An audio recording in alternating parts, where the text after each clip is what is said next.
Hello, everyone, and welcome to episode 5 of the Big Ten Watchdog News podcast. I'm one of your hosts. I am Graham. And I'm Taylor. And this week, we have some good stuff for you. But first, let's do the regular plugs. Make sure that you give this video a like, a thumbs up, and subscribe to the channel. So that way you won't miss any of our videos. Um, Give us a follow on Twitter. Like I said, we're more active on Twitter, where you're getting the bulk of the Big Ten Watchdog News content, and also the TikTok. Make sure to follow us on TikTok. We're going to start posting clips, um, more podcast clips as March nears. That is going to be a more prevalent source of the Watchdogs content. All right. So we thought we should start today's podcast with a quick talk about the events at Michigan State earlier this week. With this being a podcast focused on the Big Ten, it seems like it would be inappropriate to avoid a topic such as this at a Big Ten institution. And with me being so close, I learned about it pretty quickly, about 30 minutes after it started. Everyone here was frantically trying to make sure their friends at Michigan State were okay and unharmed. Thankfully, everyone I know said their friends were safe, but unfortunately, and at this point, I'm sure you're aware, three beautiful souls were lost, and five more are still fighting for their lives. The two of us send our thoughts and prayers to those affected, both at MSU and more broadly following the incident. Additionally, the game this Saturday between Michigan and Michigan State has some events planned in their honor, and we look forward to those as a way to show our solidarity with the pain and loss that has occurred this week at Michigan State. Yeah. We just want to offer our thoughts, our prayers, our condolences to the families of the victims and their friends and the greater Michigan State community. But I know they said that the best way that the basketball team showing support is they're going to play on. And so here we are. Now, on that note, let's get to our first headline. Um, Northwestern Wildcats are cooking the Big Ten right now. On Sunday, they get a home win against number one Purdue, and then they follow that up by getting a sweep over Indiana, another home game on Wednesday. They are now alone in second place at 10-5 in the Big Ten. I don't know what do you got, Taylor, on the Cats? On the Cats specifically, I think if you go back a couple pods ago, I was the one saying that this team is solid. I was saying that they needed Deej and Bowie to be playing well to be super good, and luckily for them, they have been these past 2 weeks now. They won four in a row because they play defense. So if you're not equipped to change some things up and try to mess with their defensive ability, then it's going to be a long night for you. And that was shown this week by beating Purdue and Indiana back to back. Their defense always is going to be on. And if Bowie and Adij are going off, you're going to struggle even if you're the number one team or even the hottest team in the conference like Indiana at the time. It's not a team that I would want to be playing when all that's going down. That being said, they're doing all of this without Nance or Young. So I don't know if it's valid to say that they were the problem or if Chris Collins has just figured something else out. But this team is really hot right now, even with loss of what people presume to be some of their better players. Yeah, and going back a couple points, you talked about how they guarded. Both of these games that they won were in the high 50s, low 60s against two of the best offenses in the conference and really in the country. And it's Bowie is probably the most wanted man in the state of Indiana right now because he has been tremendous in both games against Indiana and in the game against Purdue. Just electric. He's been the special player that's put this team over the top lately. And Adij has been good, but it's Bowie that's been the catalyst. And then going back to what you said about, addition by subtraction, there's some of that, I would say, and you're seeing the teams that those guys are on, as in Duke and Carolina, they're both kind of struggling. Carolina, I think I have in my last four in. Duke is a 9 seed, and Northwestern is higher than both of them And if you would have told anyone that at the start of this year, because Carolina's the preseason #1, Duke's in the top 10, and they got key guys from Northwestern, and they're worse. Who would have Yeah, thought and that? much to the dismay of the state of Indiana, Bowie can come back next year. They So both can, right? yeah, Adij can also come back, which is wild to think about if they're this good now. I don't And see many guys leaving unless they're a senior from this team. So yeah, and the thing the other thing is you're mentioning has Collins put it together. I think you also have to put into account that it's a weaker Big Ten this year than the this is league also has been true. the last 2 years. Because looking at these Northwestern teams, the team from 2 years ago, which was the not the year that got canceled by COVID, but the year where COVID was present, that team had a lot of talent, and you were expecting them to make the leap last year. But they weren't particularly good, but they had the talent. And then last year they didn't make the leap, and now they've subtracted talent and have taken advantage of a much weaker conference. Because last 2 years it's been a buzzsaw. This year it's been a buzzsaw, but look, In the middle. just the talent level has just gone from here to here, and Northwestern has gone from down here up over the new middle, which is in a regular year that's an average leap. This year it takes you from the 11th or 12th best team in the conference all the way up to top 4. Yeah, and I mean, you can't fault Northwestern for that. I mean, they just play who No, comes out in absolutely front of them not. every night. I mean, they don't get to decide if it's the best team they ever played or the worst team they ever played. They just play who comes out every night, and they're coming out on top. Yeah, and I knew that they were good. They beat Illinois. That game was at their place. That was a really good game for them. But I had doubts. I will say I understood what this team was capable of, but I didn't think that they were going to put it out there. And up to this point, we still have a month left. They are looking like, I mean, they are the team to beat for the middle of the conference, and they're looking to win it because they now have the head to head over Purdue, and they're sitting at a game and a half back. That's more than doable, and we'll get into this a little bit later. But you're seeing Purdue is leaving the door open. So Yeah, it's very open, and not even to just Northwestern, but only 3 games separate second place from 10th place. So, I mean, with 7 or so games to go for every team left, it's open to anybody. yeah, If one team gets hot and Purdue and Northwestern start to fall, who's to say the 6th place team right now can't go and get it? absolutely. And so yeah, I was talking about Bowie and Audige cooking earlier, and I think I had a fairly firm idea of who I would put in my All Big Ten first team, but Boo Booey's thrown a huge wrench in that. I think you can't argue the 4, which would be you're looking at Edie, Jackson Davis, obviously, Chris Murray is a stud, and Jalen Pickett. But that 5th Yeah, spot, you've got Terrence Shannon, you've got Jameer Young, you've got Dickinson, and you've got Boo Booey. And I think if I had to vote right now, I think it's Boo Booey. I think it is too, especially with the wins that they've come off with so far. Not to say those other guys aren't good, but Bui is like willing every team or his team through every game like by himself. Yeah, if I had to place my vote right now, that's probably where I would go. Um, he's a stud. Audige is great too. He's probably looking at second or third team as well with some of those guys I just threw into that conversation.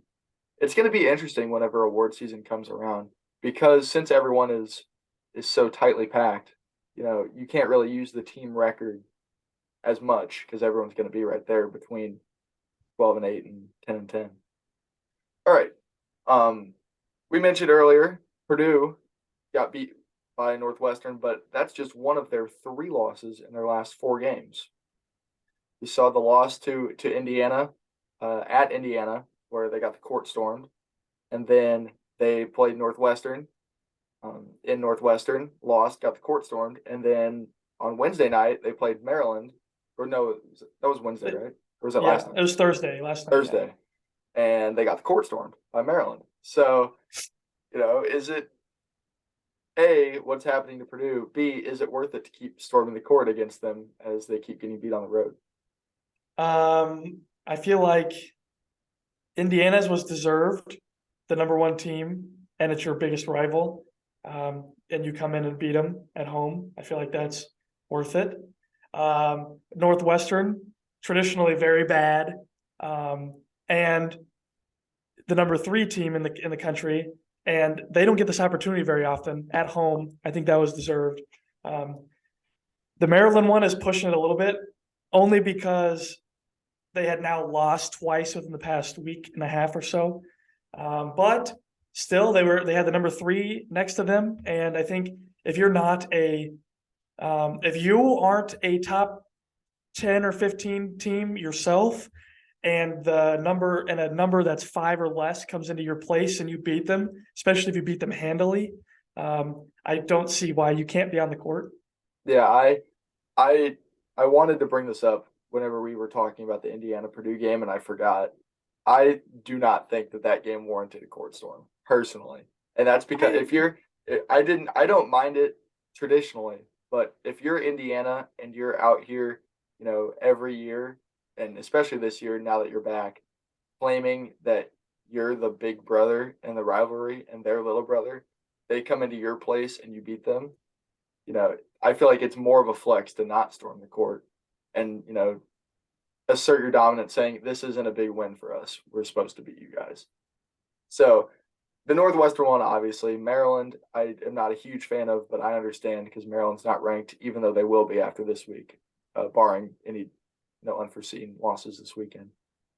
But I wasn't a huge fan of the Indiana one, and I wanted to talk about that last week, and I forgot. I don't know. I think Purdue had a one next to their name, and I mean, how many times has Indiana beat the number one team?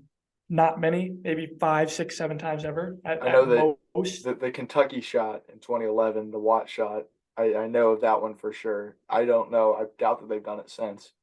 I don't know. I think if a number one team especially comes into your place and you're not a top 15 team, I mean, they were ranked 21 at the time. Purdue was 1, and it's your biggest rival. I didn't have a problem with that one as much, but that's fair. All right. And okay. Yeah, getting back to Purdue. They move it along. Yeah, they are all three of the losses they've had in the past weeks have been on the road, which always is tough in the Big Ten. As you know, it's probably, I don't know, one of the toughest conferences to go on the road in, I would say. I'd say it's the toughest. I know that I'm a big believer that the Big 12 is the best conference in basketball, but I think it's a lot tougher to win in a road environment in the Big 10.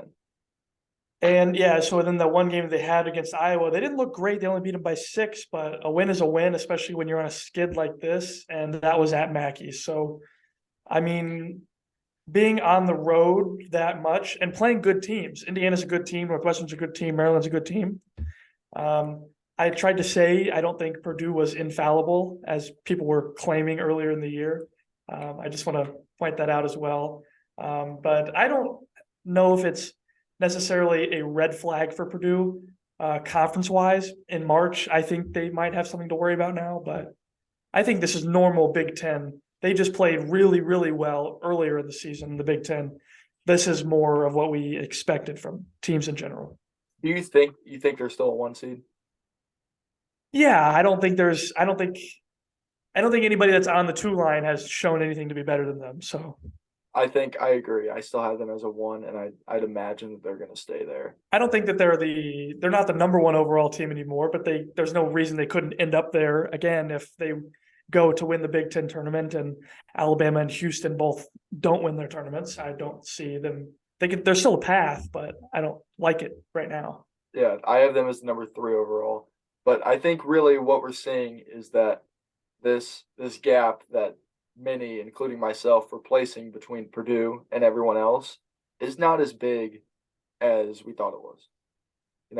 Because like all the games have been good, I guess, except for the Maryland one was kind of a blowout, but they went on a 29-4 run, so that was crazy. But they're playing close games on the road and they're losing again. Like the fact that it's 3 out of 4, it kind of looks bad, but it's just that the gap isn't as huge as we thought, and they're leaving the door open for other teams to win the regular season title. I don't think anyone is going to take it. I think, like I said, there's too much fighting in the middle. I think no one else is probably going to finish better than 13-7. I can't imagine Yeah. Purdue being anything worse than 14-6. I I can't see they have probably one of the easier schedules left in the Big Ten. They have home against Ohio State, home against Indiana, at Wisconsin, and home versus Illinois. I think it doesn't really get much easier than that, especially this year. I don't see them losing the top spot. They should win all four of those games. If I had to guess, I'd say they're going to win three of them. Yeah, I I think think three is there's pretty much guaranteed. you're probably going to, I would say, drop one either. I mean, against Indiana or Illinois, but those are both at home. You got to go on the road against Wisconsin. Chances are you'll probably drop one of those games. I think was the Wisconsin game or the game against Indiana are going to be the two that are probably the most likely that they lose. But I'd like to see Illinois get that win. I'm not sure how well this Illinois team is going to match up with the team that has Zach Edey. So I'm not keeping my hopes up for a win there, but that would be awesome on the last day of the season to get that one. All right.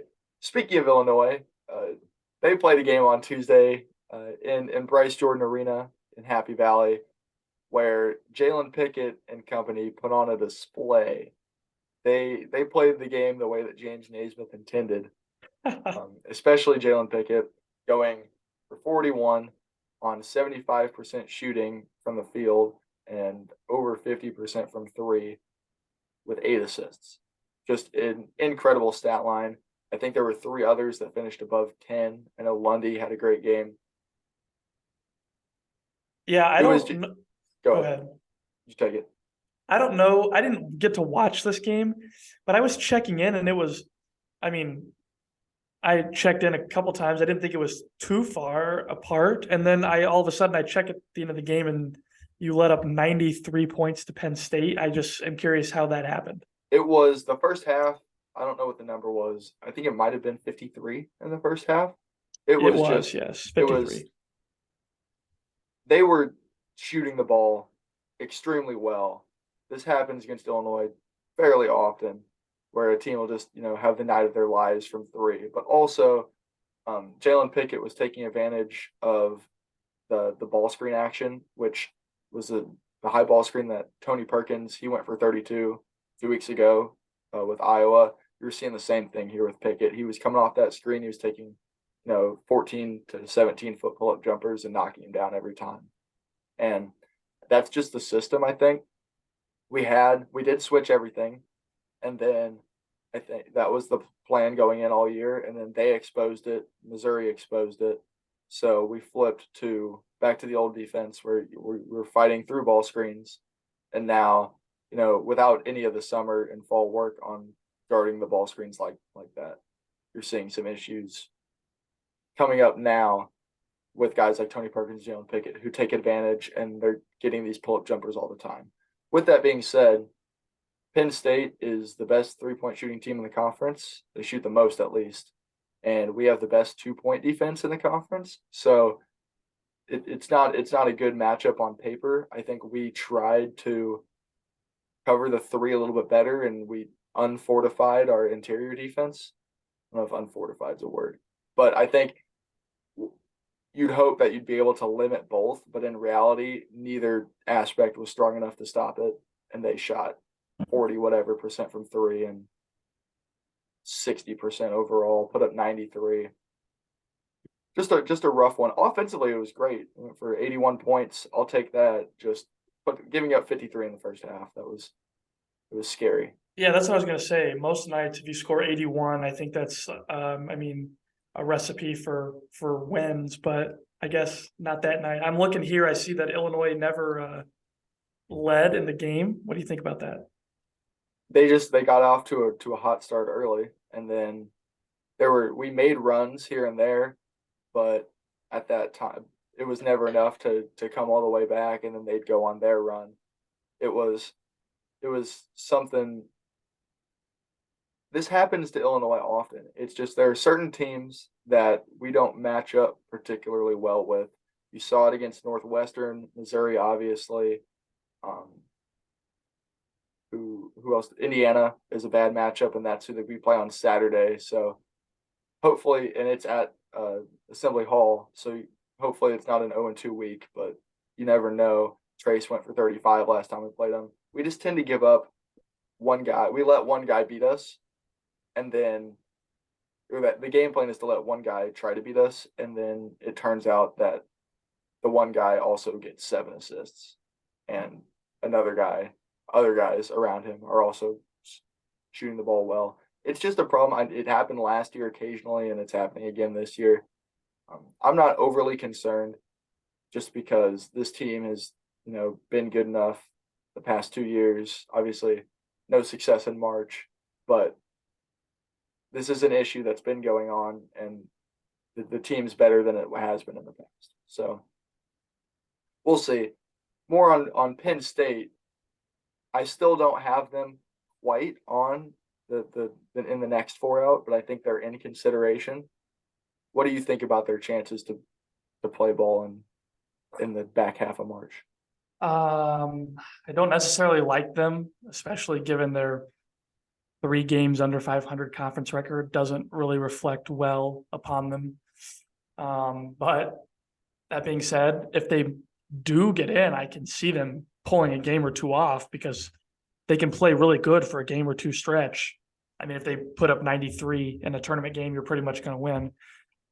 Against one of the best defenses in the conference. They pick and choose their nights. Yeah, and I don't think they'll be in, but if they do, they have a shot to make a second weekend if they get hot. It's kind of a double-edged sword. They have a tough schedule coming up, which if you win those games, obviously that's going to help your tournament resume. You're going to get in. If you lose those games, which you're probably expected to, it doesn't look good. So we'll see. I think if they can get up to 9-11 in conference and win a game or 2 in the tournament, then they have a decent shot to get in. All right, and our final headline, Taylor's got to witness some Refball in action on Wednesday in the Kohl Center. Break it down. I felt like they were starting to make up rules. I mean, Refball is a light term for what I witnessed there. I mean, they had blatant calls. Like, I don't know, a couple times the ball went out of bounds, clearly off one dude. You could see the camera would be right next to where the referee is standing, so it's the same angle he's looking at, and the ball just goes off one dude's thigh, and the other dude's standing across the lane, and they called out on him. I mean, they called a charge. They called a charge when a guy was slid under a guy already in the air on Cheddar, and then he did the same thing 2 plays before that and got a block call, and the guy made it. But that's not the reason we lost that game, while it didn't help. I mean, we only lost by 5, and the problem was in no way ours nor the refs, although it is hard to play 5-on-8. We gave up 15 offensive rebounds and probably 15 to 20 points off those offensive rebounds, and we lost by 5. You do the math there, but 5 is less than 15 or 20. Additionally, we shot our first free throws with 6 minutes to go. They had only shot 8 at that point, or 6 at that point, but 6 is more than 0. So it was all around an ugly game to watch. I mean, we didn't even get to 60. I don't think much of that was the only part that was really on us was the offensive rebounds. Everything else, I didn't think we played bad. I mean, we shot 30% from 3 and 40% from the field, which you can't complain about that on any given night. We just didn't get enough shots because they were shooting the whole time with their offensive rebounds. I noticed that they did not have a made field goal in the last 11 minutes of the game. This is also true, yes. And they had a comfortable lead, though, with about that much time left. It was, they were up, call it 10, And they didn't make another field goal. We got it down to, okay, this is another thing they have a problem with. It was a 1-point game at the under 4, right? Which is, we've been in this situation many times now, probably 6, 7, 8 times. Like North Carolina, Kentucky, Virginia, this game, the Indiana game, the Purdue game, or it's a 1-possession game at the under 4, and we just can't close the game out. If you flipped every game that was 1 possession for Michigan, they're 21-4 this year. You'd imagine that's Blows probably my mind. That would not be the case if you have Jalen Llewellyn. And if you have your upperclassman guard, that's probably that's always a good thing to have, and especially on these Jawan Howard teams where you have these upperclassmen guards every time, whether it's Simpson or Mike Smith or Devontae Jones. Those are 3. Yeah. Yeah, and now you have Llewellyn, but he gets hurt early, and now you've got McDaniel and Buffkin and Jet. Those are your guards, and they're all underclassmen. Yeah, I wasn't impressed with Llewellyn early. I could see that he was starting to grow into the role right when he got hurt, which is unhelpful, obviously. I'm not disappointed in the play of McDaniel or Buffkin, but at times you can see that they're still learning a lot of things that upperclassmen would know. And to be able to play in a premier conference and to go deep in March, you need at least 1, maybe even 2 or 3 senior or upperclassmen guards who know what they're doing and have the experience.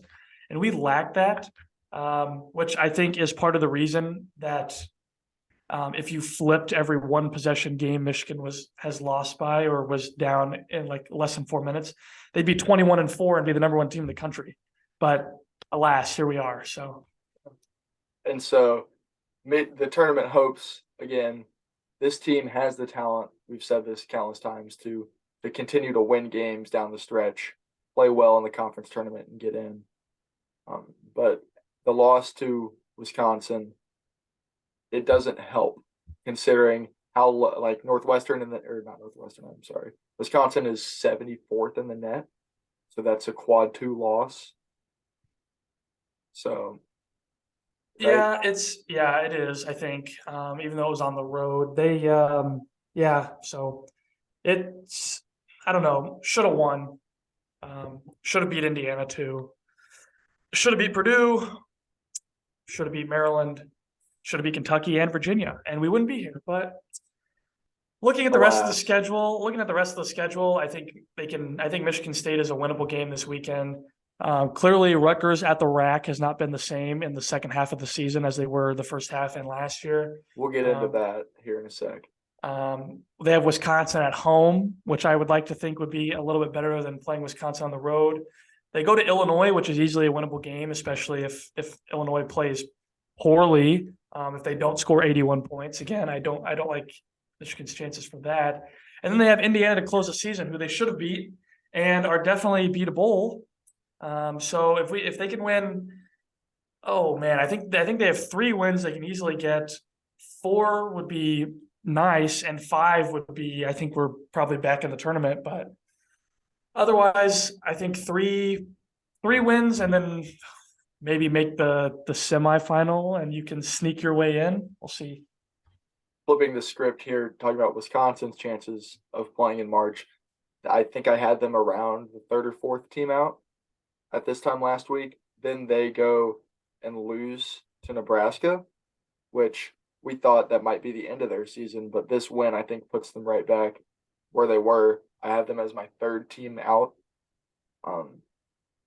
No shade to Nebraska because of what they just did to Rutgers, but you would like to not lose to Nebraska. And then a 5-point win at home against Michigan, it's probably a quad 2 win, 3 maybe. Yeah, I think it's 2. Not like resume boosting, but if you lost, it would be very not good for you. They have Rutgers at home and Iowa at home. Both of those I think are doable, especially with how Rutgers is playing, and Iowa not playing at home is always a different team than Iowa at home. They just seem to shoot better. Very true. And they have Michigan again, which I think they'll probably lose. They have Purdue at Mackey is probably a loss, and Minnesota at Minnesota probably a win. So I see 3 wins for them, So they're probably going to need 1 or 2 wins in the tournament as well to get it to solidify their spot in March. Yeah, you watch this team play and they don't have anything special, but again, you look at the resume, especially in the non-conference. They did a lot in the non-conference to the point where they were ranked heading into the conference season. And then Wall's been hurt and he hasn't been the same since he's came back. But if he works his way back to the player that he was before he got hurt, this team is a tournament team and a team that can challenge a 7 or a 6 seed when they get in. All right, Big Ten Spotlight, our 4th team. We've done Northwestern, we've done Maryland. Last week was Michigan. This week we have the Scarlet Knights from Piscataway, Rutgers University. Losers of 3 straight, 2 on the road. Again, we talked about the game at Indiana. I was at the game when they lost to Illinois on Saturday. And then a home loss at the RAC to Nebraska is a real sword into the chest. It's all been done without Mawat Mag. He's got hurt in their win against Michigan State 2 weeks ago, and they haven't won since. So, Taylor, do you think this team is still dangerous in Big Ten play first? In Big Ten play, I would like to think no, especially since they're getting beat by Nebraska at home. No shade to Nebraska. I think Hoiberg's figured things out. Got things rolling. He's looking for next year to be something special. But nevertheless, I think it's never a good loss to Nebraska. That means they go at Wisconsin, and then they have a home game against Michigan, but clearly the RAC is not as dangerous as it once was. Then they have Penn State on the road, which you just saw how that went with Illinois. Minnesota should be a win. And then they have Northwestern, which is no longer an easy out. So they might struggle down the stretch here in their last 5 games. Yeah, they're 8-7 in the conference now. Hearing that, I'm thinking maybe 2-3 to finish it out at 10-10, and then that would bring their final record to 18-13, which that's bubble territory in this Big Ten. They're going to be nervous on Selection Sunday, I think, which is the 13th. I don't know. The second Sunday in March. 12th. Yeah, they'll be a little nervous on the 12th. If that's how they finish. They're certainly still a good team. They'll struggle to score. Andre Hyatt has stepped in for Mawat Mag, and he's doing a lot of the same things offensively. He's good catch and shoot corner threes. They have Mulcahy. They have McConnell and Amori, who are 2 of the best defenders in the conference. They still have a lot of the defensive aspects that have made them special. It's just now they're a little shallower, and that's 1 leg less in this Big Ten is enough to bring you down to the 8th or 9th best team, which is what they are at this current moment. Yeah, and they're a little shallow there in the 4 and 5 position, which in the Big Ten is heavily relied upon if you look around. I mean, Trace Jackson Davis, Edey, Hunter, Danger. I mean, everybody has a big guy if they're going to be successful, and not having him is hurtful. Yeah. So, I have this team currently as they're in my last 4 in. They're an 11 seed. They are the 4th team. So they're the furthest from the bubble out of the last 4 in. So they would get to wear the white jerseys in the play-in game against North Carolina, which would be extremely fun. Quite the decision. I don't know if North Carolina is going to make it, but they have enough talent to. They're, like you said, the number 1 team heading into the season. So it'll be interesting to see how the rest of the Rutgers season plays out, especially without Mawat Mag and coming off a losing streak. All right, tournament rankings, edition number 5. I have a full bracket this week that will be posted on Twitter after the video uploads to YouTube. So make sure that you check the link in our bio to get a look at that. So we'll start at the bottom, as we always do, with Minnesota. But we have a shakeup as Nebraska's wins recently have overtaken Ohio State. And Ohio State, from the first edition where we did this, where I believe they were number 2,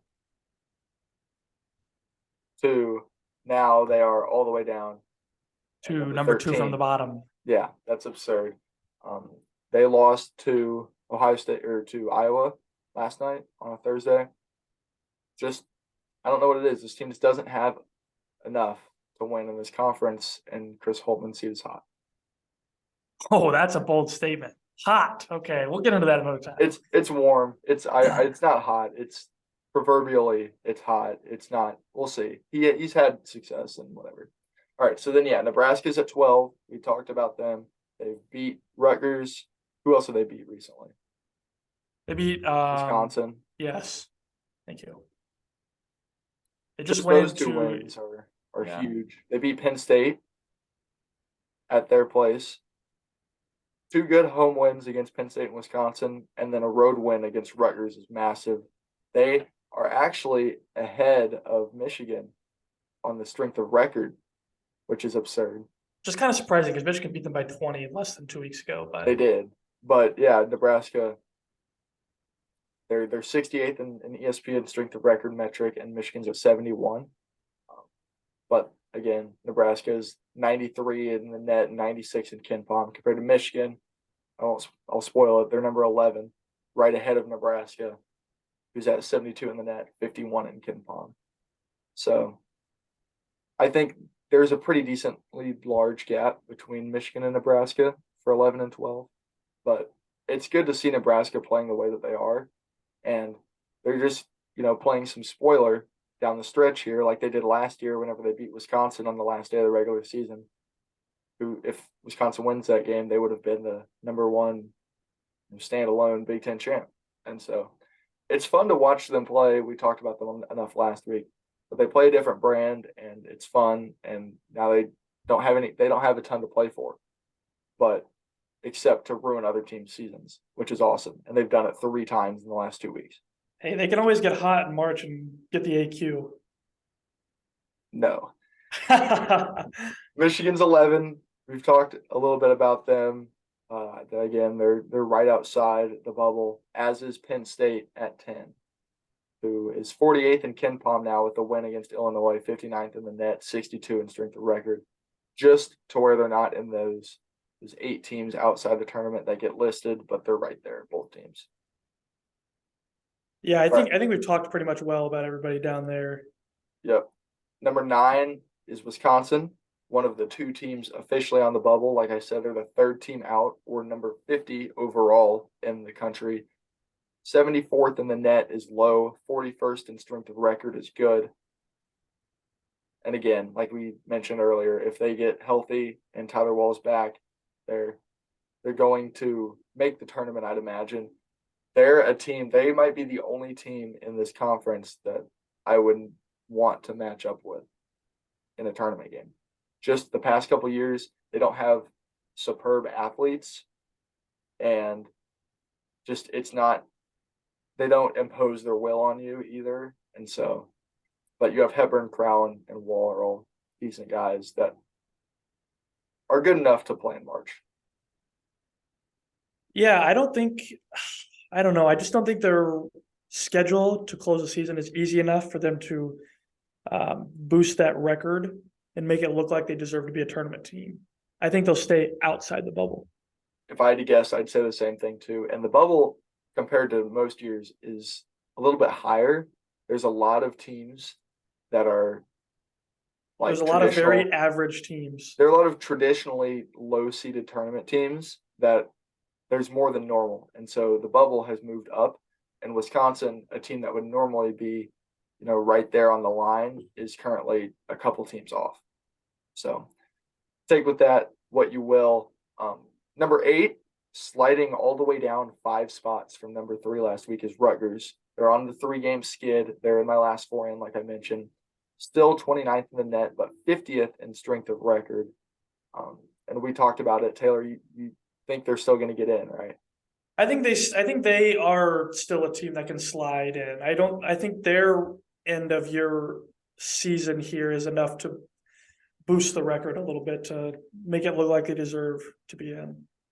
And yeah, since we're getting into the tournament, we have the matchups. Like I said, it would be a play-in game against North Carolina and then a win in that game would get them a game against Florida Atlantic, who just lost.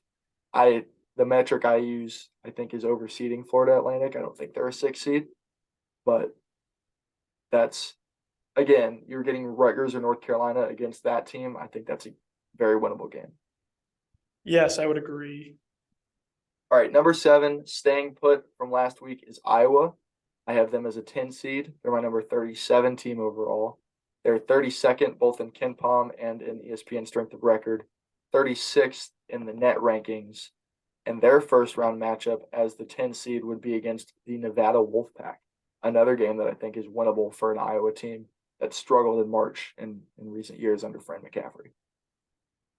Yeah, I think they're comfortably in. Again, their record or their schedule to end the season looks pretty easy. And really, they've made the tournament, as I think they do kind of often. They just beat the teams they're supposed to beat and don't get blown out by teams they're not supposed to win to. They just stay comfortably in the middle and cruise on through. And yeah, like we said, at home, they're a different animal. They put up, I don't know how many points against Ohio State. I think the rims are a little bit bigger in Iowa than. And they, whenever the other team is in the locker room at halftime, they switch which basket is at each end. So they always have the bigger rim. We need a Hoosiers moment where they go and measure everything to make sure it's still the same. It's that they have a lot of good shooters. They have pieces. It's, again, they're missing Keegan Murray, but Chris has stepped into that role and is an all Big Ten first team guy. It's an interesting team that's definitely not as good as the teams have been the last 2 years, but I think could still be just as poised as those teams were to get to the second weekend for the first time in however long it's been. Speaking of a team that's not made the second weekend in a long time. I was going to make the same segue. We, as the Illinois Fighting Illini, are at 6 in the conference, down 1 spot from last week. As a 9 seed, number 34 overall, 24 in KenPom, 28 in the net, 33 in strength of record. The matchup would be with Memphis in the 8-9 game, and a win in that game would get you the winner between the first 4 game of Northwestern State and Wagner and the Kansas Jayhawks. So that would be I'd be torn emotionally during that game. You'd be rooting for Wagner, wouldn't you? Just so you wouldn't have to root or see if you could see both teams lose at once. No, that would not be worth it. Oh man. Yeah, I think it's interesting because Illinois is obviously better than a 9 seed team, but just so many games where they give up these big numbers to these star guys, and now they're sitting at 8-6 in the conference, which I think we're tied with Michigan State for 6th. And so we're winning the games that we're supposed to most of the time, and our losses are coming against teams that traditionally aren't as good. Again, I still think that we're probably the 3rd most talented team in the conference. And so losses to Northwestern and 2 to Penn State are they're killers at this point. But like I said, getting a win against Rutgers is big, even though they're trending downward now. It seems like every team that they beat is a good win, and then that team's season just collapses in on itself, and it's no longer a good win. It's happened with Wisconsin and Ohio State. Luckily, again, the reason why with their current Big Ten status, they're still in the tournament is the non-conference wins against Texas and UCLA, who I have both as 2 seeds. So, again, they're capable of beating that type of team. I mean, yeah, I think they might slip from the 9 line or stay right around there because they have at Indiana, Northwestern, Michigan, and at Purdue to end the season, which are no easy outs. So I could see them splitting that stretch easily. Don't we have another game? You have a Minnesota and Ohio State too, but I wasn't throwing those into a mix. Those are winners at least. So yeah, if they're not, there's more questions that need to be answered. Illinois is going to be likely somewhere around 11-9 or 12-8 in the conference, and that's going to be probably somewhere in that 4th range, and that giant tie that's inevitably going to happen. So yeah, there are a lot of opportunities on the schedule left for Illinois to rise, and more than likely, I think a 9 seed might actually be reasonable. I think I have them underseeded compared to where most people do. I think I already had them as a 6 earlier, so there's that. Moving on to number 5, again down a spot because they haven't played in a week, is Michigan State. They are an 8 seed. They are number 29 overall, and they would have a first round matchup against Texas A&M for a chance to play Houston. Thoughts on this, Spartans? I think they're good. I don't know how taking a week off is going to affect their play. I don't know if they've been practicing because they said all campus events were shut down through Monday, at least. So I don't know if but they're going to play the game on Saturday. So I would assume they've been practicing. But yeah, I need to see how they look coming out of this, but I think they're easily in the tournament, and I mean, they're a good team. Yeah, the last time we saw them, they crushed Ohio State. So, and I think they're getting another game against Ohio State further down the line. It is their last game of the season. Okay, so at the Breslin too. So yeah, a road crushing of Ohio State. So we'll see if any of that carries over. Again, not much to talk about since I haven't played in the past week, but there is a lot to talk about. But we already have talked about Northwestern at number 4, jumping up from number 8 last week. They are a 7 seed, number 27 overall, which would give them a first round matchup against Providence in a 7-10 matchup. And the winner of that one would see Baylor.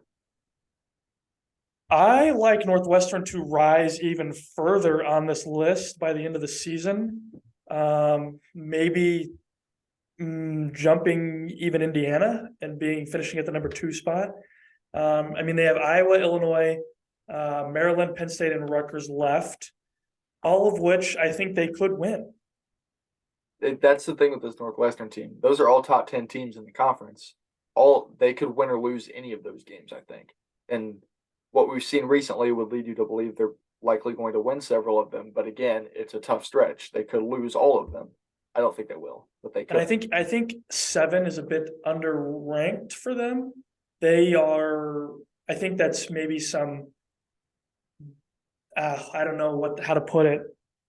Historically, they've been bad, but I think they're it's historical bias. Yeah. The issue. Okay, so they're still 42 in the net, and that's what's dragging them down to the 7. But 21st strength of record, 24th in KPI, which are the metrics I use to calculate it. So they're number 27 just because their net ranking is low. But as they continue to rack up quad 1 and quad 2 wins, they're going to move into that top 25 and be playing a game as a 6 seed or even higher. I like to see them rise from where they're at now. All right, number 3, we have our other big riser of the week, which is the Terps. Maryland, they get the win on Wednesday over Purdue at their place, and then they also got a win over the weekend. I forget against who. It was Penn State. That's right. So yeah, they've won their last 2. They're up. They were 6 last week. Now they're 3. They're a 6 seed, number 22 team in the country. And their first round matchup would be against the first 4 winner between Pittsburgh and North Texas. I hate being this guy, and I feel like I've done it a lot today. I tried to say earlier in the season, Maryland is legit. And I think some people didn't take me seriously, but they're good. And I don't want to play them at their place. Absolutely not.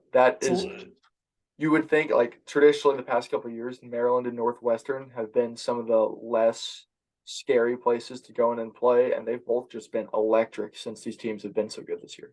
If I see an away game against Maryland on my schedule, I am fully preparing myself for a 20-point whopping going in there. You better Whopper.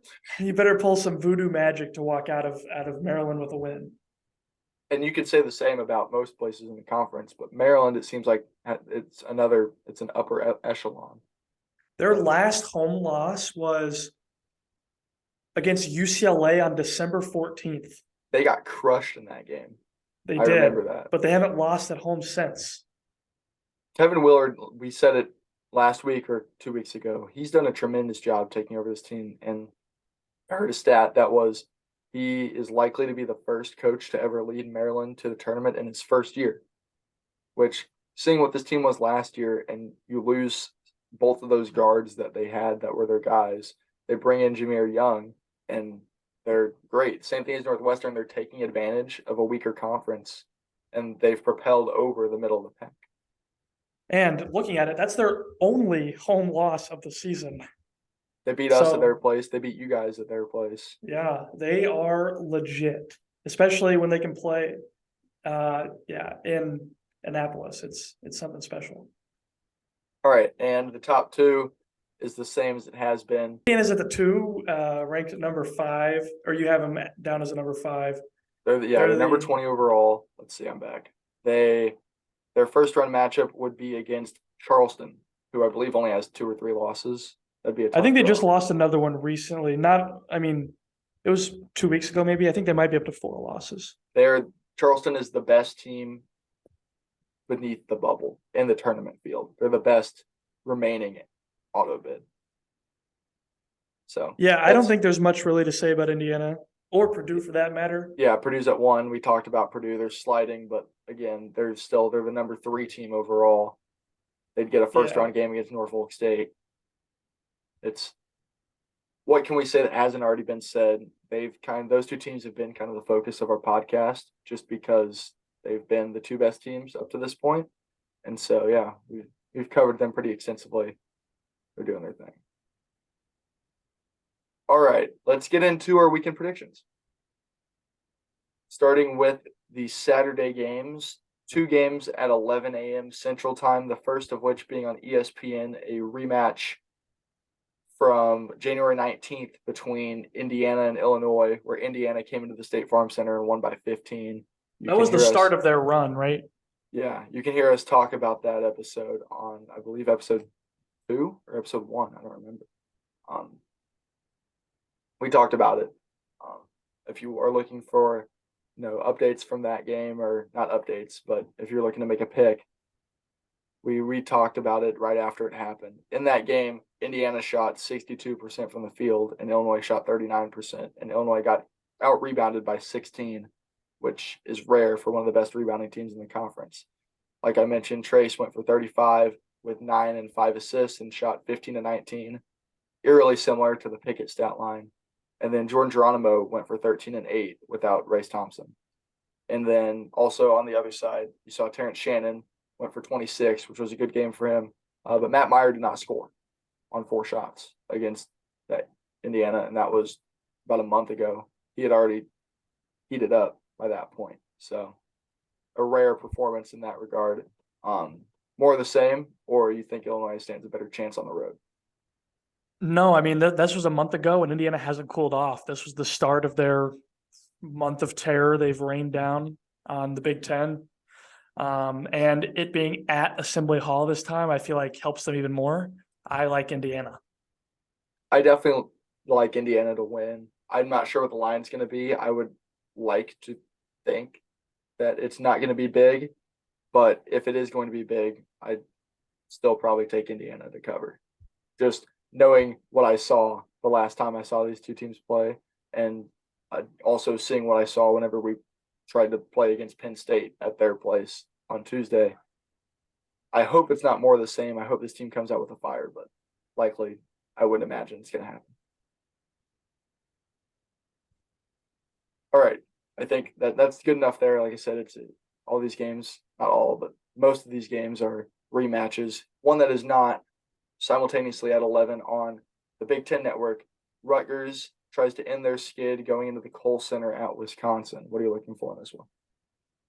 I'm looking for Wall to return to form prior to being hurt, or Rutgers figuring out some way to compensate for what they've lost this past 2 weeks. I think they desperately need a win to get back on track, but Wisconsin also desperately needs a win to try to make the tournament. These are the 2 bubble teams in the conference, and you got Wisconsin at home. I think I might like them outright. I think I like Wisconsin just because Rutgers has been playing so poorly recently. And I still think Rutgers is good. And traditionally, my pick would be Rutgers here, but for whatever reason, I just have the weird feeling that this is going to be a game where Wisconsin wins, and Rutgers would then be at 16-11, which that was unthinkable 2 weeks ago. But if they lose 4 in a row, I think they're really in trouble. Yes, I would agree. All right, then at 7 on Fox, we have Michigan State and Michigan in Ann Arbor, rematch of a game from a month and a couple weeks ago where Michigan State won 59-53 in that game. Michigan shot 3 for 20 on threes at 15%. Michigan State shot just over 30%. Hogard, Hall, and Walker each had about 15. Dickinson had 18 and Buffkin had 15. Pretty normal stuff for both teams. You think you guys are going to pull this one out? Yeah, I like our chances in this one. I think we should have even won at the Brez last time we played a little over a month ago. We had so many open shots. The game plan was there. They just didn't fall. And that was I mean, it was a 2-possession game. So many open shots. And I think they'll fall at home. And I still am worried about how the Michigan State team will bounce. React. There's some things, the power of sports is real. You've seen these things happen. So I don't expect Michigan State to go out there and look bad. They're not going to roll over. I don't know. I don't know where the line will be for this game. I'm curious. I'd imagine probably a slight Michigan favorite. I would say so. I think I might take Michigan State to win.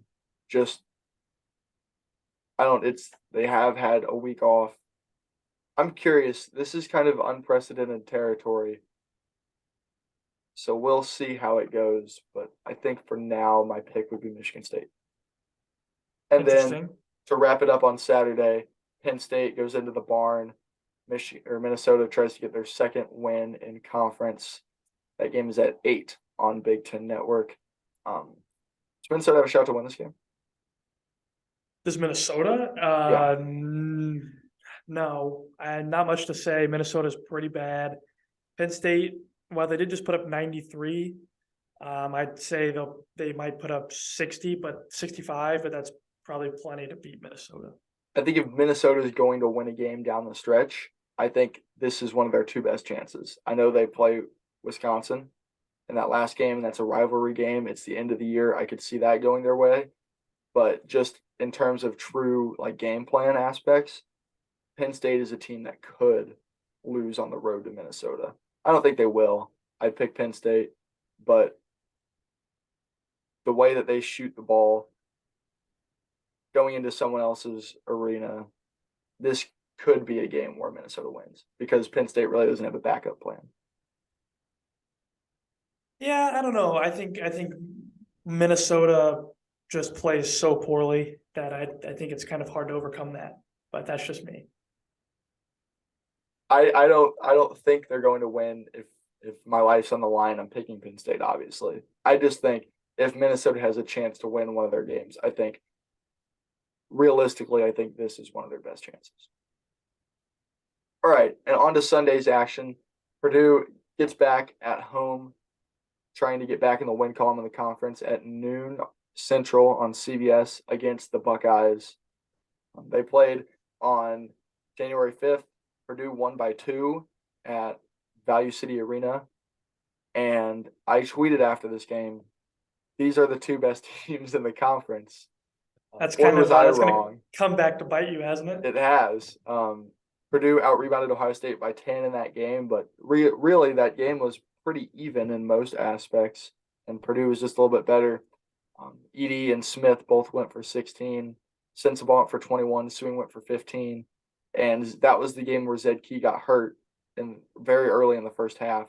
He's been dealing with injuries since, and then he left the game against Iowa last night. And so we'll see if he plays in this one. What are the realistic chances that we see an Ohio State win? Pretty low. I think this was the start of Ohio State's skid downward. Like you said, it was when Key got hurt. And they lost by 2. I think if Key was not hurt in that game, they might be able to pull that off. And if they do, who knows what their season looks like. If he's not hurt and battling and they hadn't lost that game, they could keep the momentum rolling. However, with the season and how it looks now, I think Purdue probably wins this game by 8 or 9. I'd say even more. I think they're going to come out angry. I know I said this against Indiana 2 weeks ago now. I continue to overrate Purdue. As each episode goes on, my takes on Purdue are getting progressively colder. I think they're going to dominate this game. Last one was close. This one I don't think will be at home. I'm taking Purdue to cover regardless of the spread. Good. Smart man. Yep. 4 Central on Fox Sports 1. We have Maryland is going into the death of the Big Ten in Pinnacle Bank Arena in Lincoln, Nebraska. These two teams played on January 28th, and Maryland won by nearly 20. They went 24-26 from the line, and Nebraska shot 60% at 9 of 15. That was the key differentiating factor. But like I said about the Purdue-Ohio State game, all the other aspects of that game, these teams were fairly similar. In that game, no one scored more than 20, but Keisei Tominaga only had 3. So, do we think Nebraska can pull an upset against Red Hot Maryland? I think this is probably the toughest game to pick this weekend because both teams are playing well. Nebraska is playing especially well at home, and Tominaga has changed as a human being. He's morphed into some higher power than what he was 4 weeks ago. He took Kevin Durant's ability, like in the movie Thunderstruck. It's like the